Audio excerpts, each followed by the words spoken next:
Hey friends, are you and your spouse speaking the same love language? Today on the video I want to talk about the 5 love languages and how you can use these languages to make your love life with your partner better. The 5 love languages comes from a book that I have read a few times, and it is The 5 Love Languages by Dr. Gary Chapman. Gary Chapman explains that there are 5 love languages that we can use. One is words of affirmation. The other is quality time, receiving gifts, acts of service, and physical touch. So let me break this down just a little bit for those of you who have never heard of the book. Gary Chapman talks about our love languages, and what he means by love language is, as an example, my primary love language is words of affirmation. Now, that's how I best receive love. So when someone affirms me verbally, that really makes me feel good. But that might not necessarily be the way that my husband receives love the most. So as an example, let's say that my husband's primary love language is gifts. So he feels really, really loved when I get him a little gift, a big gift. So for him, if he gives me a gift, he's thinking, this she's gonna love this is gonna be great, because again, that's his primary love language. If he gives me a gift, I'm gonna appreciate it, of course, but he's not necessarily speaking my language.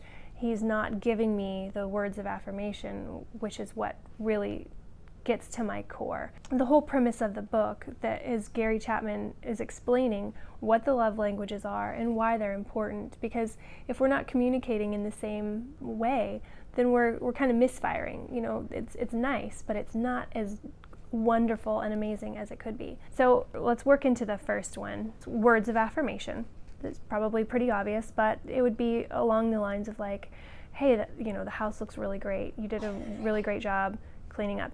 Or, hey, you look amazing for our date tonight. Gosh, you look really pretty. Or, you look really nice today. Just, little things where you're affirming the person for who they are. So that's mine. And it can be affirming for big things that I've done, or just something as simple as, thanks for throwing my laundry in the dryer. Number 2 is quality time. Quality time, again, probably pretty obvious, but you're feeling loved the most when your special person sets aside time just for you. No phone, no TV, no computer, nothing. You're just having quality one-on-one time, eye contact, the whole bit with your partner.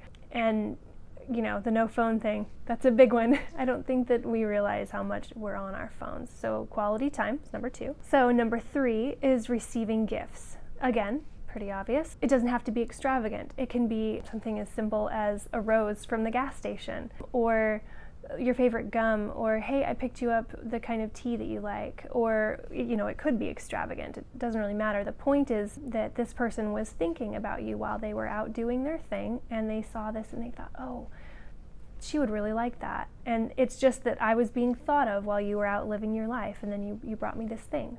Okay, so number 4, acts of service.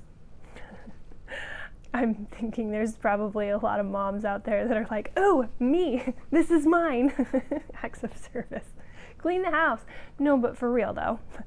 Acts of service are for those people who the way that they receive love best is when their partner makes a sacrifice and does something for them. So as an example, I hate taking out the trash. If my primary love language was acts of service, if my husband were to commit himself to taking out the trash all the time, every single day, or whatever, and I never had to touch the trash, that would be a sacrifice for him, because I don't really know anybody that likes taking the trash out. But for me, this is an act of service that he's doing for me that makes me feel really loved, because he's taking care of this thing that I hate.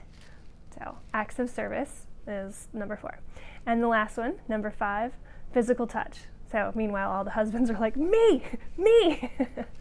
And that is true. Physical touch is a really important part of any marriage. But the one thing that Gary Chapman talks about in this book is a lot of husbands might mistake physical intimacy for, that's their primary love language, because they really like the intimate part of the marriage. That's true, not to negate that. However, the physical touch thing is more than just the intimacy. It's like when my husband comes up behind me and pats my back or rubs my shoulder or pats my bum. You know, just something non-sexual. When he holds my hand when we're out, or when we're watching a movie, if he, instead of sitting on his comfy chair, if he comes over and sits next to me. So it's the physical touch in a non-sexual way that reminds me that, you know, I'm thinking of you, I love you, playing with my hair, massage my shoulders, whatever. Physical touch that is non-sexual. And that's the fifth one. Those are the 5 love languages that Gary Chapman teaches about. So if you haven't read the book, or if you haven't heard of it, I would strongly encourage you to check it out, because it really does make a difference when you and your partner can get on the same page as far as speaking each other's love languages, or even just learning your partner's love language. So for those of you who are readers, you can get Dr. Chapman's book on Amazon. You can do hardcover. You can also do Kindle. And for those of you who are not readers, or you don't really have time to read a book, mothers with kids, you can actually go to his website, and as a free resource, you can just take a little quiz on your phone or on your computer that will tell you what your primary love language is. And then sometimes you'll notice that there is a secondary love language that comes in just right on the tail, which is kind of also nice to know. Anyway, you can go to his website and check that out, and you can have your partner do the same. It will give you a nice little blurb about your love language and what that means, and then you and your partner can email each other your results. I would just encourage you to check it out, because once you and your partner are able to get on the same track as far as each other's love languages, it's a lot easier to really fill up that love tank, as Gary Chapman would say, and make them feel really loved and really special. And it's actually not really that hard once you understand the way they receive love best. I hope you enjoyed the video today. If you do, I would love it if you would click like, or if you have a friend that you think might benefit from it, I would love it if you would share the video too. I would encourage you to be a subscriber. We do a video every week, and if you are a subscriber, then you get an email notification when we post new videos, so you can be one of the first to watch the videos. We have a Facebook page, and we also have a blog, and we'd love for you to check us out in one of those areas. Thanks for watching, you guys, and hopefully we'll see you next week. Bye.